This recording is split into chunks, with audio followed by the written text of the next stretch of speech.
Então, gostaria que você falasse um pouquinho de como é que foi a época da residência. Uma época tão dura, mas de um aprendizado exponencial.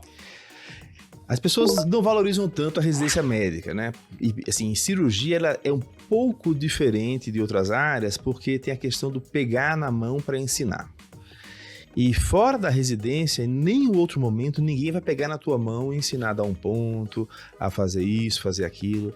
Então, assim, a relação do preceptor, do assistente, né, do chefe com o residente é algo que é muito importante você ter boa relação. A residência de cirurgia, ela classicamente, por ter essa relação muito forte, essa dependência tão grande, diferente da clínica médica, se você estudar um monte e tal, ver os pacientes, você não depende tão diretamente do cara te ensinar o pulo do gato, né? Claro que tem ensinamento, não estou menosprezando, mas eu acho que é mais importante o treinamento prático, artesanal da parte da cirurgia, é muito valorizado. Então, o preceptor tem isso na mão, tem isso na manga. Isso aí pode causar algumas distorções em relação à relação preceptor-residente. Muitas vezes isso aí faz uma hierarquia ser muito grande. Então talvez seja uma das áreas mais hierárquicas, mais rigorosas de residência. E muita gente tem medo. Então o clima assim seria meio militar em muitas residências.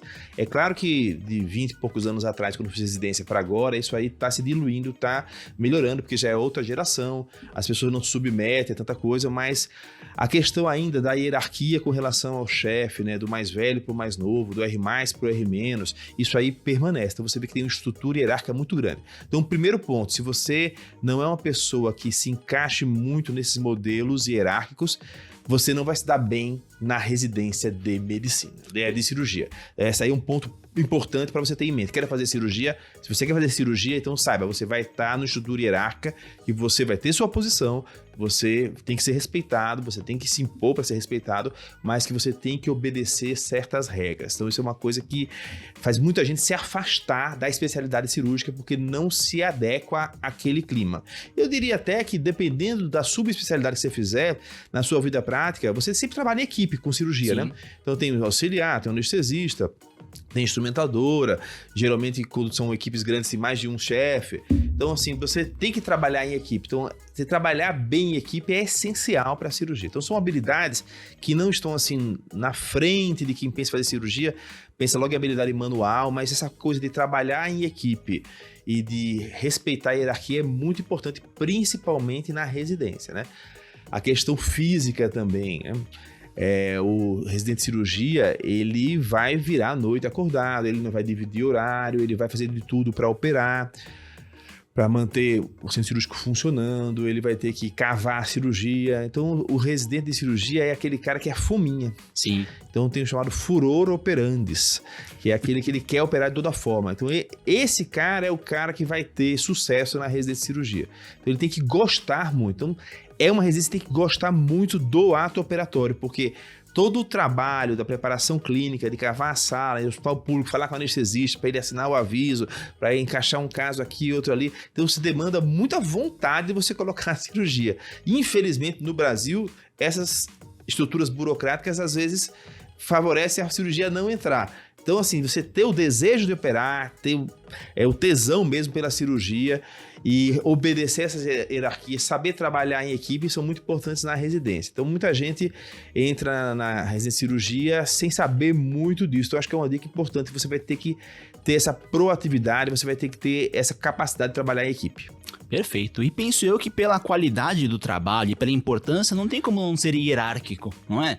Porque é basicamente um trabalho, né, que tem muita habilidade manual. Um erro, uma bifadinha, né, já... Então, e a responsabilidade é do chefe, né? Sim, é isso, exato.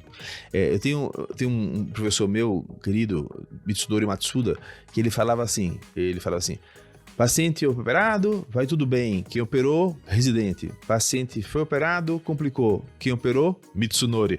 Sim. Então, quando dá complicação, o responsável é sempre o chefe da equipe.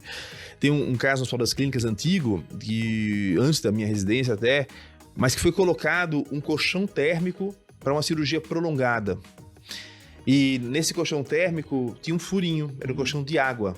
E causou uma queimadura de 2º grau nas costas do paciente. Nossa. O chefe da equipe, que é, na verdade, assim, o cirurgião responsável pela cirurgia, Ele chegou quando o paciente estava anestesiado, que colocou o colchão térmico foi o anestesista, o paciente já estava pintado, anestesiado, com os campos colocados, ele entrou na cirurgia, a cirurgia foi tudo bem, e o paciente processou. E o chefe da equipe, o cirurgião responsável, ele foi culpado, foi o principal culpado no julgamento. Não foi o anestesista, não foi ninguém.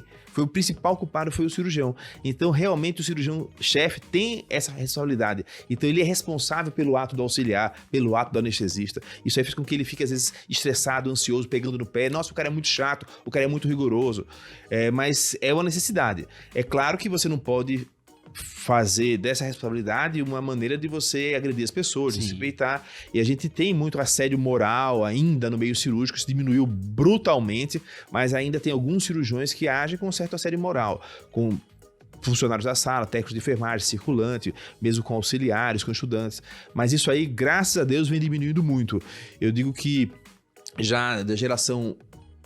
Uma geração na minha frente já diminuiu bastante. Os meus chefes hoje em dia já são caras que têm diálogo. E os chefes dele, que foram meus chefes quando eu era residente, que eram 2 gerações de diferença, eram caras que não tinham diálogo. Era uma coisa totalmente ditatorial. Então isso aí já está mudando. E da gente para os residentes atuais já tem uma relação de igual para igual muito melhor. Então eu acho que a coisa da hierarquia, ela é importante, a coisa da liderança do chefe também é respeitada, e você tem que saber se colocar de forma a se respeitar, mas tem que saber que é assim. Tem que saber que é assim na cirurgia. Então, eu acho que as pessoas não têm muito essa noção, porque a cirurgia, a gente associa muito só ao ato cirúrgico, e é o ponto central, mas toda a cadeia é estruturada de uma forma hierárquica que você tem que saber se adaptar.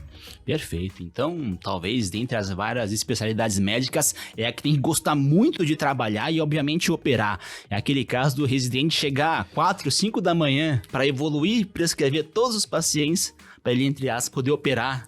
Tranquilo. Exatamente. O pessoal faz muito assim, muitos cirurgiões fazem assim. Se você não faz a parte teoricamente chata, que é o ambulatório, a evolução, as interconsultas, toda a parte burocrática, ele não deixa você operar. Então, a cirurgia entra como uma moeda de troca, um prêmio. Então, tem essa questão aí. Que, na verdade, assim, se você olhar no tempo, Akira, minoria do tempo o cirurgião está no campo operatório. Sim.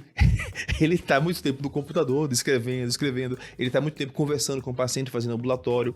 Na clínica privada é muito diferente da residência. Então, você tem que conversar com o paciente, faz muita clínica médica, você trata o paciente, você tem que ter uma relação de confiança, tem que falar com a família. Tem os cuidados pós-operatórios, que aí entra muito a clínica médica. Sim. E aí a gente tem um diferencial na formação do cirurgião, é que você... Dependendo da especialidade, mas se faz especialidade grande, uma cirurgia torácica, cirurgia gastro, né, um transplante, o cirurgião que sabe clínica médica, que sabe conduzir um pós-operatório, detectar, diagnosticar, né, suspeitar, tratar as intercorrências clínicas que acontecem, ele tem um grande diferencial, tem um resultado muito melhor. E a relação médico-paciente também, o saber lidar com o paciente, conversar, saber fazer uma boa anamnese, por exemplo, num pronto-socorro é essencial. Então, se chega numa urgência, no abdômen agudo, você vai ter que fazer uma boa anamnese, um bom exame clínico. E aí você começa a ver que as habilidades clínicas do cirurgião também são importantes. Então você tem que ter a habilidade manual, tem que ter a coisa da hierarquia, ok, beleza. Tem que saber anatomia, tem que saber técnica cirúrgica, tem que se atualizar, tem que se atualizar. É uma das especialidades mais tecnológicas, então toda hora vem videocirurgia, cirurgia robótica, vem laser, vem indicianina. Então cada vez aparecem novas tecnologias, você tem que ter visão crítica, não aceitar todas, mas tem que ter visão crítica e se atualizar sempre. Então tem a parte da tecnologia, tem a parte da técnica cirúrgica, tem a parte da anatomia, tem a parte do sangue frio. Sim. Porque você tem que ter sangue frio, porque muitas vezes o paciente está sangrando ali e você conhece o paciente, conhece a mulher, conhece o filho do paciente e ele pode morrer se não tiver uma ação. E às vezes o cirurgião fica meio nervoso, meio ansioso com isso aí. Então ele tem que saber controlar as emoções e para agir ali, porque uma intervenção do mesmo jeito que ela pode curar rapidamente, ela pode também fazer uma iatrogenia muito grande e levar o paciente até o óbito. Então, a gente tem que ter muito sangue frio. Mas tem essa parte da clínica médica toda que envolve. Então, veja, é uma especialidade que, sem querer puxar a sardinha pro meu lado, é bastante completa.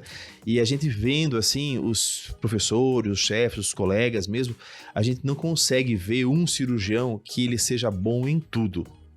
Então, às vezes, o cara que opera muito bem, ele tem um trato ruim com a equipe não funciona bem, ou então aí ele tem um trato ruim com o paciente, ele não tem uma boa clientela. Já o cara que é bom de conversa, tá dizendo uma clientela boa, mas não opera tão bem. Já o outro não sabe diagnosticar clinicamente, dá um mau diagnóstico, opera muito bem, mas não é bom na amnésia.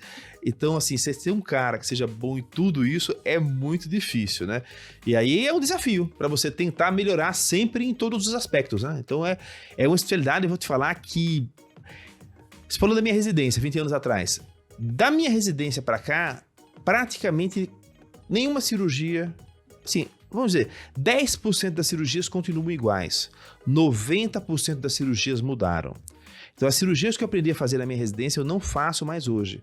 Eu faço cirurgias diferentes, porque ou era aberta, virou por vídeo, ou a cirurgia era menor, ficou maior, ou era maior, ficou menor. Então, a técnica cirúrgica muda muito. Essa é uma especialidade que muda bastante. Então, aquela ideia, vou fazer uma boa residência, vou aprender a operar bem, vou saber anatomia, com a tática cirúrgica eu vou acabar resolvendo os problemas. Não vai. Hoje em dia tem técnica específica para cada cirurgia, isso muda muito, então está havendo uma ultra especialização dos cirurgiões, que é um outro ponto importante para a gente conversar. Excelente. Então, sabe as palavras aqui do professor José Américo com toda a sua expertise, né? E falamos aqui do porquê você escolheu cirurgia geral, em parte de como foi a residência lá no Hospital das Clínicas, e o professor José Américo já cirurgião formado. Então, uma virtude é compromisso no pós-operatório. Uma outra virtude é saber a indicação correta. A indicação correta da cirurgia. Então,